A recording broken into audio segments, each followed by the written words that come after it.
అందరికీ నమస్కారం.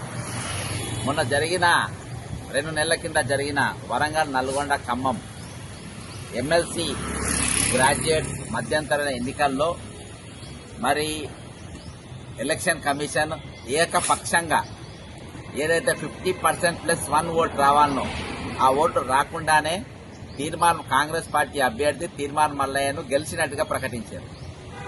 నేను దీనికోసం ముందు వరుసలో ఈయన తర్వాత వచ్చిన ముఖ్య అభ్యర్థులు ఎవరైతే బీఆర్ఎస్ అభ్యర్థి మరి రాకేష్ కు 1,04,000 ఓట్లు, 1,04,248 ఓట్లు, అదేవిధంగా బీజేపీ అభ్యర్థికి 43,313 ఓట్లు, మరి ఇండిపెండెంట్ అభ్యర్థి అశోక్ కు 29,697 ఓట్లు. మరి వీరికి వచ్చిన ఈ ఓట్లు పైన ఉన్నవారు మరి ఈయన గెలవలేదని చెప్పి కోర్టులో కానీ న్యాయస్థానాలు కానీ ఛాలెంజ్ చేస్తారు. నేను కూడా పోటీ చేసిన అందులో, కానీ నేను చాలా కింది అభ్యర్థిగా నేనున్నా. మరి వీళ్ళు పైన పోటీ చేసిండ్రు. మరి వీళ్ళు ఈ ముగ్గురిలో ఎవరో ఒకరు కోర్టును కానీ లేకుంటే ఎలక్షన్ కమిషన్ కానీ ఆశ్రయిస్తారేమో అని చెప్పి నేను అనుకున్నా. కానీ ముగ్గురు కూడా ఎవరు కూడా ఆశ్రయించలేదు. అంటే అర్థం ఏంటనంటే ఇక్కడ పోలైన ఓట్లు మొత్తం పోలైన ఓట్లు ఏంటంటే 3,36,013 ఓట్లు పోలైనాయి. అంటే 1,49,000 ఓట్లు వచ్చిన వాళ్ళు గెలుస్తారు అని. కానీ ఇక్కడ 1,49,000 ఓట్లు రాకుండా మరి తీర్మాన్ మల్లయ్య కాంగ్రెస్ పార్టీ అభ్యర్థికి 1,22,813 ఓట్లు మాత్రమే వచ్చినాయి. వచ్చినప్పుడు అంటే దాదాపు ఇంకొక 40,000 ఓట్లు తక్కువ ఉన్న వ్యక్తిని గెలిచినట్టుగా ఏ విధంగా ఎలక్షన్ కమిషన్ ప్రకటించింది. అంటే ఇది రాజ్యాంగాన్ని పూర్తిగా తూర్పు పొడవడమే.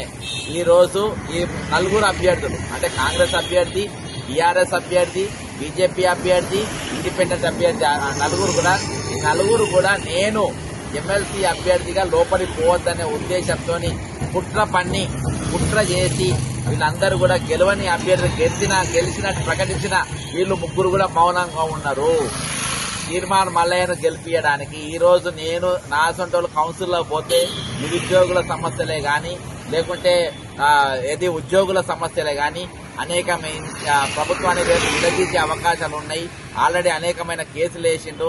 ఈ రోజు రేవంత్ రెడ్డి కూడా ధిక్కార స్వరం వినిపించి సస్పెండ్ అయి బయట ఉన్నాడు. ఈయన ఉంటే డేంజర్ అనే ఉద్దేశంతో వీరందరూ కూడా కుమ్మకపోయిన దానికి ఇది ఉదాహరణ. ఇన్ని రోజులు హైకోర్టు పోవడానికి 45 రోజులు లోపు పోవాలి. 45 రోజులు దాటితే హైకోర్టుకు పోలేము. కాబట్టి అప్పటి వరకు నేను వేచి చూసిన ఈ ముగ్గురిట్లలో ఎవరన్నా ఒకరు పోతారని. ఈ రోజు ముగ్గురు అభ్యర్థులు కూడా పోలేదు. ముగ్గురు కూడా కాంగ్రెస్ పార్టీ అభ్యర్థితో కుమ్మక్కైనరు. ముగ్గురు కూడా కాంగ్రెస్ పార్టీ అభ్యర్థికి అమ్ముడు పోయినరు. కాబట్టి తీర్మానమైలకు అమ్ముడు పోయింది. కాబట్టి గెలవని అభ్యర్థిని గెలిచినట్టుగా వీళ్ళు ముగ్గురు కూడా ఒప్పుకొని ఈ రోజు బయటకు వచ్చిన సందర్భం.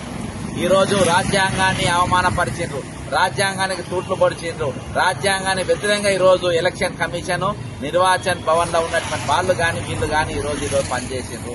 ఈ రోజు అనేకమైన అక్రమాలకు వీళ్ళు పాల్పడ్డా ఎక్కడ కూడా వీళ్ళు నోరు తెరవలేదు, మాట్లాడలేదు. ఈ రోజు అందుకనే ఇప్పటికైనా ఎలక్షన్ కమిషన్ రాజ్యాంగాన్ని కాపాడాలంటే రాజ్యాంగబద్ధంగా జరిగిన ఎన్నిక చెల్లది అని చెప్పేసి వాళ్ళు రద్దు చేయాలి. లేకుండా సుప్రీంకోర్టుకు ఎలక్షన్ పైన రిజల్ట్ పైన నేను పోను.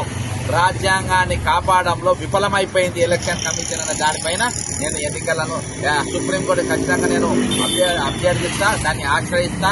ఈ ఎన్నిక చెల్లదు అని చెప్పేసి నేను ఖచ్చితంగా తెలియజేసుకుంటూ 1,69,000 ఓట్లు తీర్మాన్ మల్లయ్యకు రాలేదు. కాబట్టి ఎన్నిక చెల్లది.